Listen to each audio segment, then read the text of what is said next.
Isso.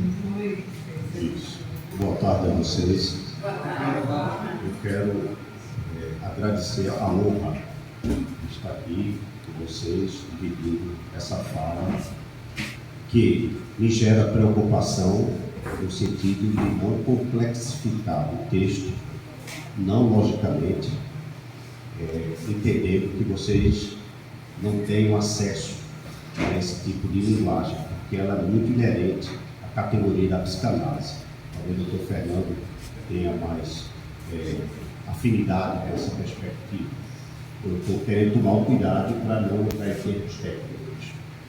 Bem, então, primeiramente, um agradecimento, inclusive, para a professora Conceição, que me convidou. Eu me sinto muito honrado, porque eu estou a fazer um ano aqui na instituição, e sempre, quando a gente assiste, mesmo na lides acadêmicas, no escasseamento do espaço de debate público, a gente tem a honra de estar aqui reunido na terça-feira à tarde.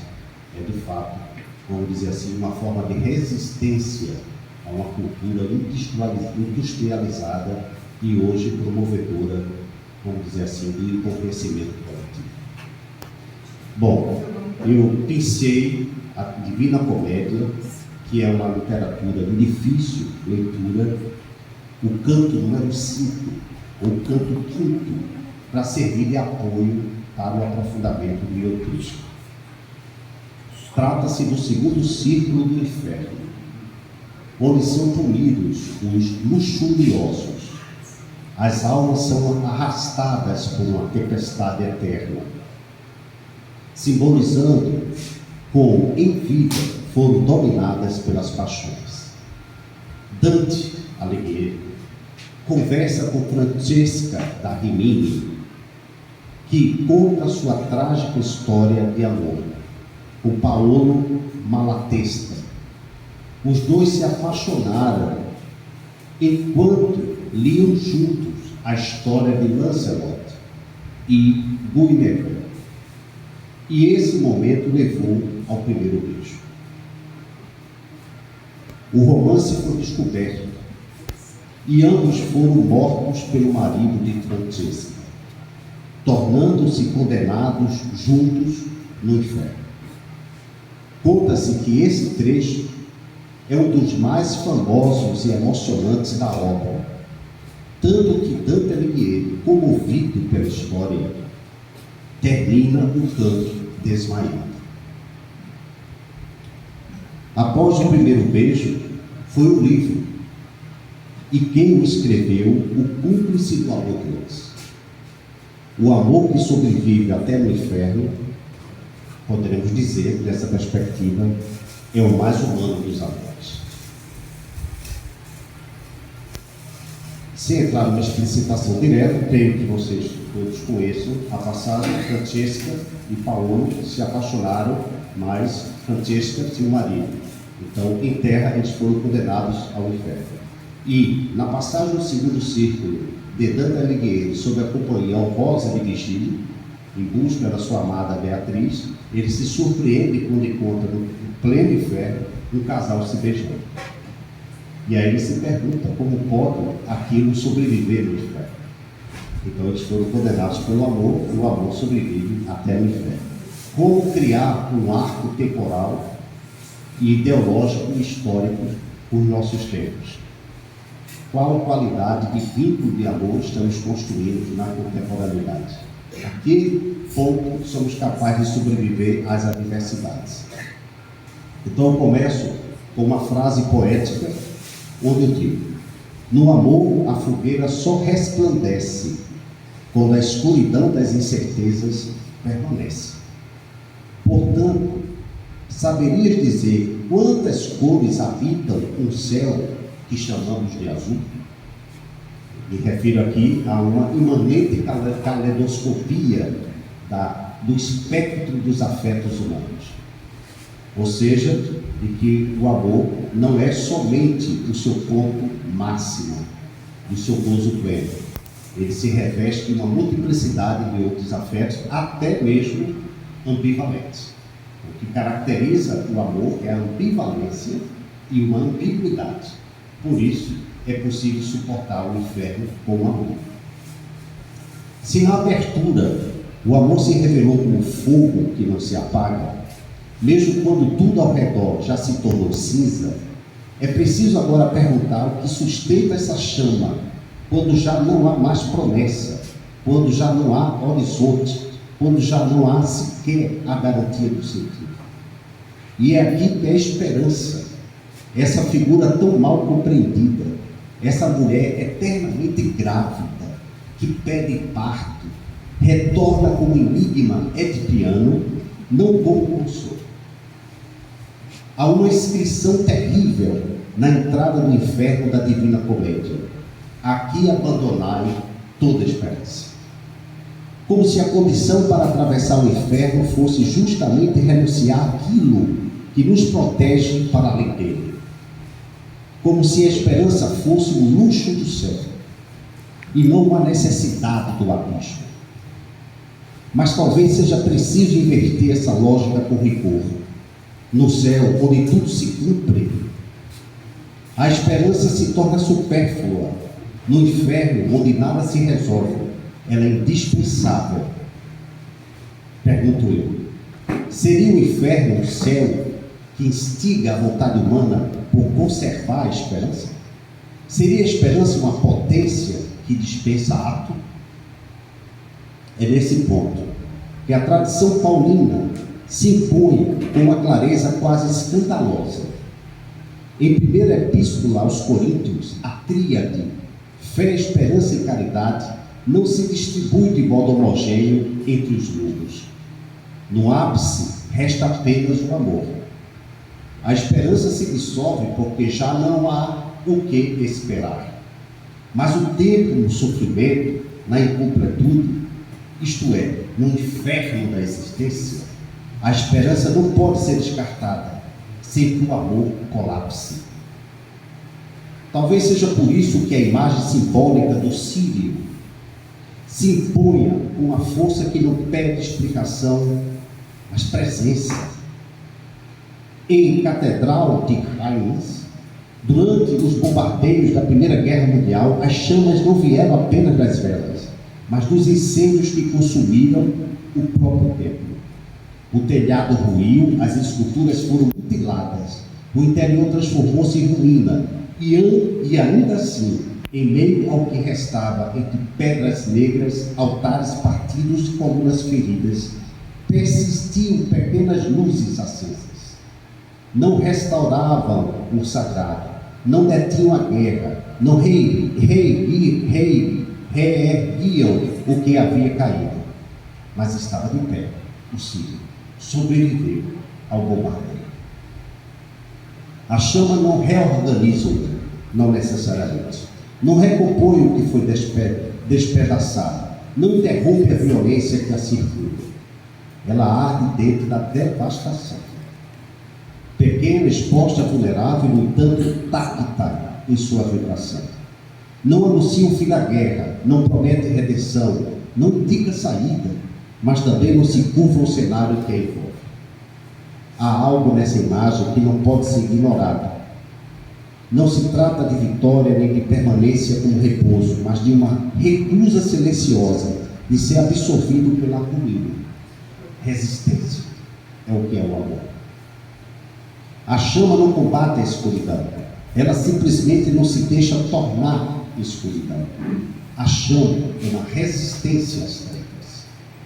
A chama é a própria escuridão, quiçá, suplicando uma outra forma de vida diante do seu tédio de trevas. A sombra corre atrás da luz, como a panágio inevitável do seu próprio cansaço. E essa mesma luz reaparece em outro cenário, ainda mais íntimo e sufocante, no interior de um esconderijo, atrás de paredes falsas, uma jovem escreve: Anne Frank. Não interrompe a guerra, não suspende a perseguição, não altera o destino que acerta, mas escreve como forma de resistência. Um amor que sobrevive no inferno. Como diria Francesca e Paolo, brotaram da leitura de 2 livros e o primeiro beijo.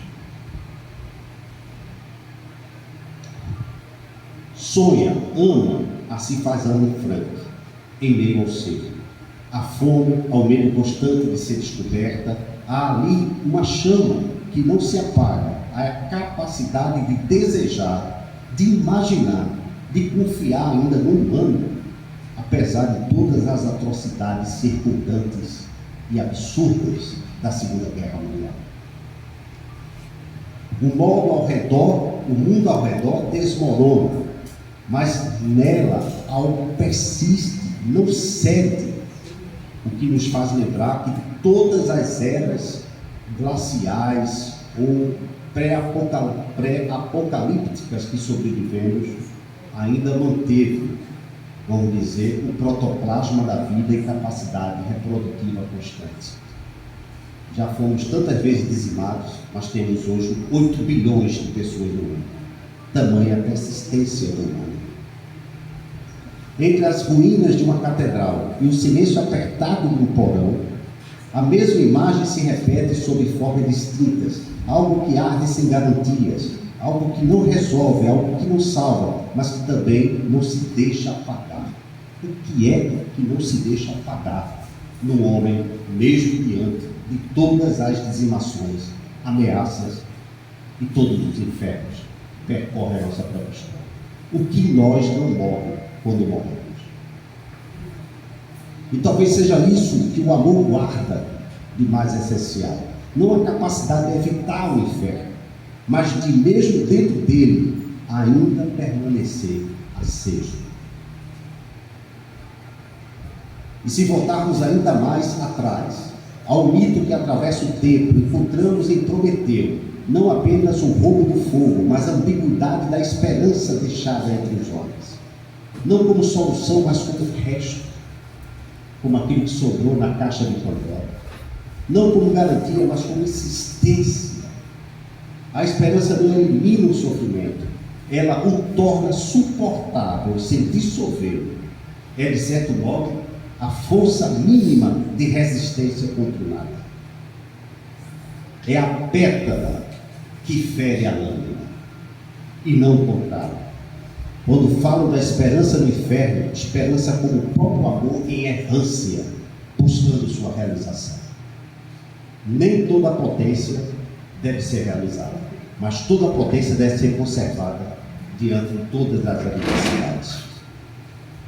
O amor é forte como a morte, e suas chamas não iluminam, queimam, não consolam, consomem, não elevam, atravessam. Não há suavidade nesse princípio, não há promessa de redenção fácil, não há qualquer lirismo que o domestique.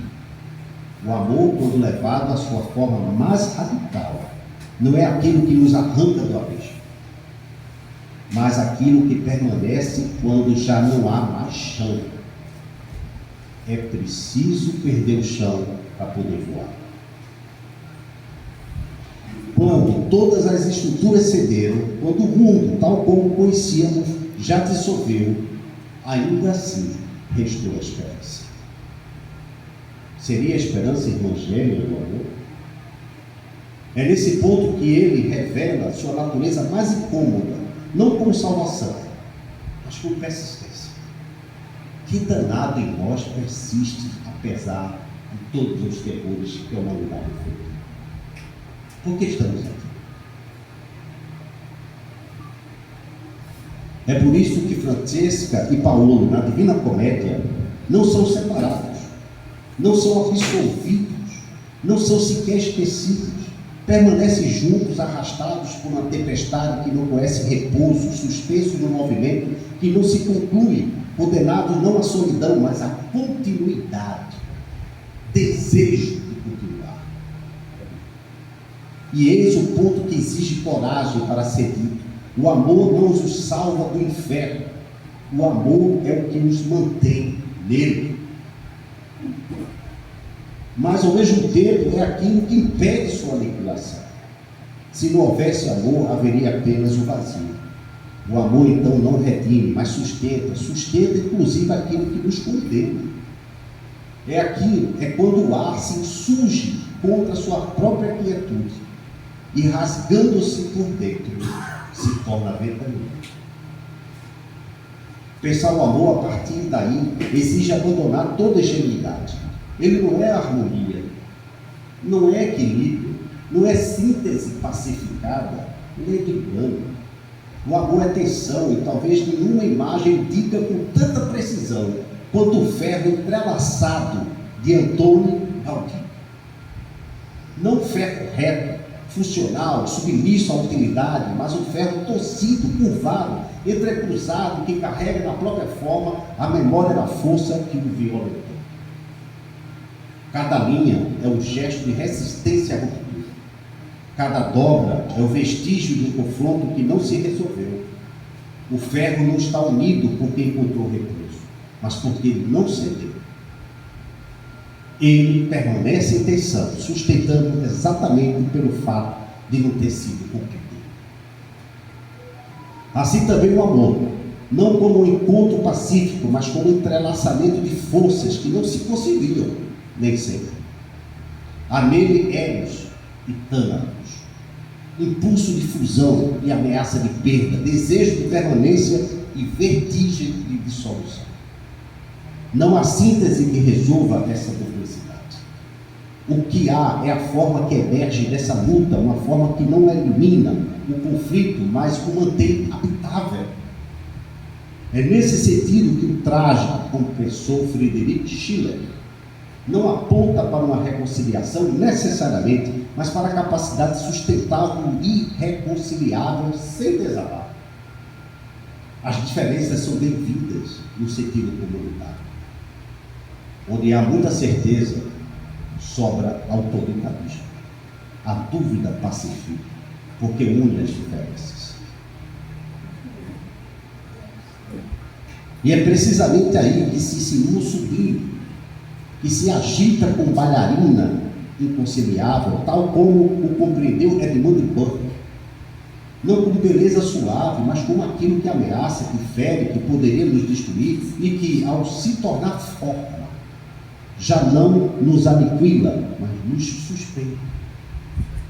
O ferro torcido é belo, não apesar da violência que produziu, mas porque a conserva visível. Há nele uma memória de perigo, uma tensão que não foi resolvida, uma força que ainda pulsa. O amor, quando se torna visível, quando se deixa perceber, carrega essa mesma ambiguidade. Ele é ao mesmo tempo aquilo que ameaça e aquilo que nos sustenta. Por isso o amor só se torna suportável quando se torna forma. Não porque se purifique, não porque se alivie, mas porque deixa de ser pura desagregação e passa a ser experiência sustentada. O vivido é que tem sido esquecido. Não é prazer, não é doutrina, é suspensão. Suspensão não é ausência, é comunicação com o que nos contradiz. O sujeito não sai da contradição, não a supera, não a resolve, não temos como. Ele permanece dentro dela, sem se dissolver completamente. Cai no abismo, olhando para as estrelas. E essa permanência é talvez a única forma possível de não sucumbir. Francesca e Paolo não escapam, não ascendem, não são reconciliados, permanecem. E é nessa permanência que o amor revela a sua face mais radical. Não como aquilo que nos leva para fora do inferno, mas como aquilo que, entrelaçado à própria condenação, impede que nos tornemos nada. É possível uma criança sorrir em meio ao bombardeio de uma cidade como Teherã? É possível uma flor no asfalto sobreviver aos mísseis norte-americanos? A natureza prova que o frágil tem potência. E, no entanto, dessa mesma tensão começa a emergir outra possibilidade. Não como negação do sofrimento, mas como sua transfiguração. A imagem da piedade. Não é a superação da dor, mas a sua forma mais elevada de sustentação. Ali o amor não desaparece com a perda, mas também não se fecha sobre ela. O corpo morto é mantido, acolhido, sustentado, E nesse abraço, algo já se desloca. Não há esquecimento, não há substituição simples, mas há uma mudança de estatuto. O que era puro colapso começa a se tornar fora, graças ao abraço. É aqui que a leitura de Sigmund Freud se impõe com rigor. Na melancolia, o amor não se move, ele se fixa ao objeto perdido e se torna um circuito fechado de sofrimento. O inferno psíquico em que o sujeito se esgota sem transformação. Mas há outra possibilidade: não abandonar o amor, mas transformá-lo. Toda pulsão de morte pode ser uma potência de transformação. Não apagar o vínculo, mas deslocá-lo. Não negar a perda, mas elevá-la a uma forma que possa ser sustentada. A pietà habita exatamente esse limiar. Não é mais a queda bruta, mas ainda carrega todo o seu peso em seus braços e no seu corpo. É o amor que começa a se tornar outra coisa sem deixar de ser ele. E talvez a ação mais simples dessa passagem esteja no beijo. Porque o beijo promete fusão, promete unidade, promete o desaparecimento das fronteiras, mas nunca cumpre essa promessa completamente. Há sempre um resto de uma distância mínima, uma diferença que não se dissolve entre lábios que se apegam. E é precisamente isso que o torna vivo e dá sabor ao beijo, a possibilidade que ele não é contínuo e não é possível, mas que ele pode retornar com memória. O beijo une sem apagar, aproxima sem fundir, sustenta a tensão sem resolvê-la. Ele não elimina a dualidade, ele a torna habitável. O amor, então, não é aquele que resolve o conflito entre vida e morte, entre presença e perda, entre união e separação. Ele não apazigua, não sintetiza, não reconcilia. O amor é aquilo que mantém o conflito em movimento, que lhe dá forma sem fixá-lo, que impede não apenas sua explosão final, mas também sua estagnação. Ele é o ponto de repouso, mas como quem aprende a errar. Não no sentido do desvio banal, mas na errância vital, onde viver é criar caminhos a partir das próprias rupturas. Instaurar novas normas a partir daquilo que antes era falha, fazer da estabilidade não uma queda definitiva, mas um princípio de reinvenção. Não há redenção fácil, não há promessa de saída, não há pureza. O que há é um devir que se reinventa sobre os restos de si mesmo, uma forma de vida que não se conserva intacta, mas se recria a partir daquilo que perdeu e sobrou. O amor não permanece como coisa fixa, ele persiste com variação, com deslocamento, com insistência que se transforma. Porque o futuro não é uma linha, não é a ascensão tranquila. O futuro é a cachoeira da história. E sem queda não há salvação. O futuro é esférico, é uma curva cujo desdobramento nos escapa, é uma estrela cadente que risca de luz o manto escuro do vazio cósmico. Não sabemos o que as auroras trarão. É na queda que o amor encontra sua forma mais verdadeira, não como ruína, mas como passagem, não como fim, mas como força. Ao despencar, aprende a se refazer em outro curso.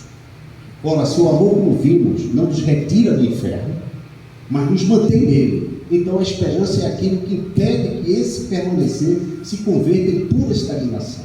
Sem esperança, o amor se petrifica. Torna-se circuito fechado, como descreve Sigmund Freud ao tratar da melancolia, um apego que não se move, que não se transforma, que se alimenta da própria perda até se esgotar. Com esperança, ainda que mínima, o amor se desloca, respira, se reorganiza. E aqui surge uma tensão decisiva com o diagnóstico do sociólogo moderno Zygmunt Bauman. Em sua leitura, o amor foi capturado pela lógica do consumo, tornou-se líquido, transitório, descartável, submetido à mesma dinâmica das mercadorias. Ama-se como se consome, rapidamente e superficialmente substituindo o objeto antes que ele se torne pesado demais. Nesse cenário, a esperança não é mais resistência, é expectativa de troca, não é chama, é ansiedade de reposição. Mas esse amor líquido não suporta o inferno. Ele se desfaz diante da primeira tempestade, ele não conhece a permanência de Francesca e Paolo, não suporta o ferro entrelaçado, não habita o conflito, então ele foge, ele é líquido. E ao fugir perde justamente aquilo que poderia torná-lo mais do que consumo, a capacidade de permanecer em meio ao caos. Uma estrela bailarina que surge do próprio caos. É por isso que, ao pensarmos o amor em sua dimensão mais radical, precisamos retornar à sua condição trágica, aquela que já estava presente no ímpeto do romantismo histórico. Tempestade e ímpeto, onde amar não era encontrar equilíbrio, mas ser atravessado por forças que excedem o sujeito. Em Madame Bovary, o amor se torna ilusão que consome. Em Shakespeare, ele oscila entre êxtase e ruína. Em Khalil Gibran, ele fere para revelar. Em Baruch Spinoza, ele é potência que aumenta ou diminui nossa capacidade de existir. Em José Ortega y Gasset, ele é projeção que revela mais do que o amante. Ele é projeção que revela mais do amante do que do amado. Nenhuma dessas leituras resolve o amor. Todas o aprofundam. E talvez seja inevitável perguntar como ecoa no teatro de Shakespeare para onde vai o amor depois que ele acaba. Mas talvez a pergunta esteja mal formulada.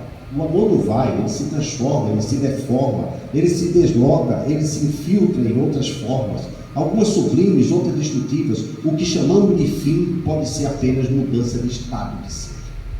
É por isso que o amor não pode ser compreendido como um sistema fechado, nem como estrutura plenamente organizada. Sua anatomia escapa. Ele é, ao mesmo tempo, corpo sem órgãos e órgãos sem corpo. É uma sombra sem corpo. Fluxo que não se deixa fixar. Experiência que atravessa tanto o sensível quanto o racional, sem se reduzir a nenhum dos dois. Não é pura emoção nem razão. É um campo de forças. E aqui podemos ousar uma cena que Dante não escreveu. Virgílio, guia do inferno, voltando-se para Dante e dizendo não como quem cita a Eneida, mas como quem compreende o peso do caminho. Não abandones a esperança ao entrar, pois sem ela não atravessarás, apenas permanecerás. Um contradito ao dizer na entrada do inferno. Aqui abandonai toda a esperança. O inferno não exige ausência de esperança. Exige uma esperança que não seja ilusão de saída, mas força de sustentação, de persistência, de resistência. O amor, então, não é o que nos leva ao topo, é o que nos mantém em movimento quando o topo não existe. É o que impede que a queda se torne definitiva, é o que transforma o caos em experiência e o sofrimento em forma a perda de possibilidade de reorganização. Por isso, o amor também tem perigo. Porque o mesmo amor que sustenta pode se degenerar, pode se fechar, pode se tornar prisão, domínio, repetição, vazia. Muitos amores se tornam infernos, não por excesso de intensidade, mas por perda de movimento. Quando o amor deixa de tensionar e passar a fixar, quando deixa de abrir e passar a reter, ele já não é mais ferro entrelaçado. A maneira de Gaudí é ferrugem. Talvez seja essa outra leitura necessária. Não todo inferno sustenta o amor. Há infernos que o corroem. E distribuir entre um e outro é talvez uma das tarefas mais difíceis da existência. Mas enquanto houver chama, enquanto houver vínculo, enquanto houver essa estranha capacidade de permanecer no interior daquilo que nos ameaça sem desaparecer completamente, então o amor, mesmo no inferno, ainda não termina. Se a esperança permanece como chama no interior do abismo, é porque há algo ainda mais radical que insiste. O amor que atravessa a morte sem se dissolver nela, não como vitória, mas como sobrevivência entre ruínas. Vou adiantar um pouco aqui. É nesse limiar que a história oferece imagens que não são apenas narrativas, mas verdadeiros testemunhos daquilo que resiste. Isso me emociona. quando os cristãos, nos subterrâneos do Coliseu, eram conduzidos à arena, não caminhavam isolados. Entravam de mãos dadas e, sob o grito ritual Morituri Thessaluta, não saudava apenas o imperador, mas de algum modo afirmavam entre si um vínculo que a morte não conseguiria dissolver completamente. A carnificina era inevitável, o fim era certo, mas a ação de dar a mão ao outro e sustentar o outro no instante final introduzia ali uma dimensão que escapava à pura destruição. O amor nesse contexto não impede a morte, mas impede que a morte seja absoluta. Há algo nesse campo que se aproxima daquilo que antes chamamos de ferro entrelaçado. Não é união pacífica, não é dissolução das diferenças, é resistência compartilhada. Na divergência é possível convergência. É o reconhecimento de que mesmo diante da aniquilação iminente, ainda é possível sustentar um vínculo. Assim como uma criança sai do útero da sua mãe, chora, mas ao voltar ao abraço desta, se acalma. Primeira inscrição ao nascer, angústia. Segunda inscrição, ao ser recebido pelos braços da mãe, tem alguém que lhe ampara. Por isso, por trás de toda angústia, há uma esperança de alguém nos ajudar, nos amparar e nos abraçar. Se o inferno é um lugar onde tudo se rompe, então o amor é aquilo que mesmo ali ainda tenta se entrelaçar. Vou adiantar. E aqui eu concluo.